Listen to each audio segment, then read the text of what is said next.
দর্শক, হাদির হত্যাকারীদের শাস্তির দাবিতে শাহবাগ অবরোধ করা হয়েছে। সেখানে রয়েছেন সিনিয়র করেসপন্ডেন্ট আপেল শাহরিয়ার। সরাসরি যাচ্ছি তার কাছে। আপেল, শাহবাগের পরিস্থিতির সবশেষ তথ্য জানাবেন।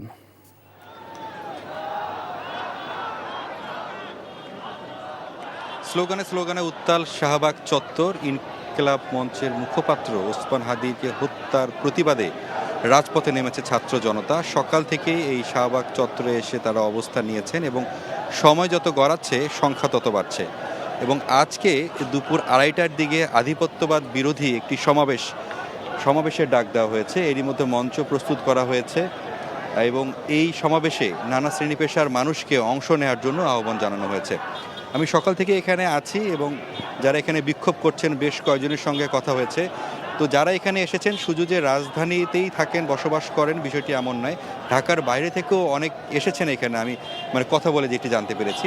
এবং সবার কণ্ঠে একটাই কথা, যে ভারতীয় আধিপত্যবাদের বিরুদ্ধে কথা বলতেই তাকে কণ্ঠরোধ করা হয়েছে, অর্থাৎ হাদিকে হত্যা করা হয়েছে। এবং একজনকে হত্যা করে এই যে তাদের যে একটি নীল নকশা বাংলাদেশকে ঘিরে, এটি কোনোভাবেই সফল হবে না।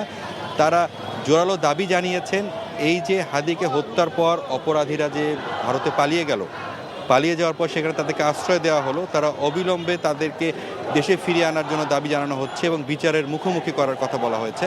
তবে এখানে আরও যে কজনের সঙ্গে কথা বললাম, বড় একটি অংশ চাচ্ছে যে একটি বিপ্লবী সরকার গঠন করার জন্য। যে জুলাই গণঅভ্যুত্থানের পরবর্তী সময় যে সরকারটি গঠন হলো এবং সেই সরকারের কাছে সাধারণ মানুষের যে আকাঙ্ক্ষা ছিল, বৈষম্য দূর হবে, শোষণ দূর হবে, তবে সেটি কোনোভাবে দেখা যাচ্ছে না। এই জন্য তারা খুব হতাশা ব্যক্ত করেছেন।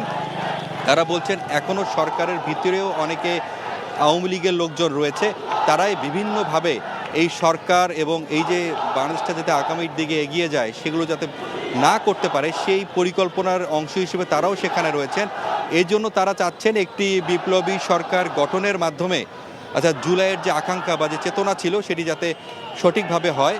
এবং যেহেতু দুপুরের পরে একটি সমাবেশের ডাক দেওয়া হয়েছে, এই সমাবেশ থেকে যারা এখানে অংশ নেবেন সেখান থেকে আসলে পরবর্তী যে কর্মসূচিগুলো কী পদক্ষেপ নেওয়া হচ্ছে সেটি জানানো হবে।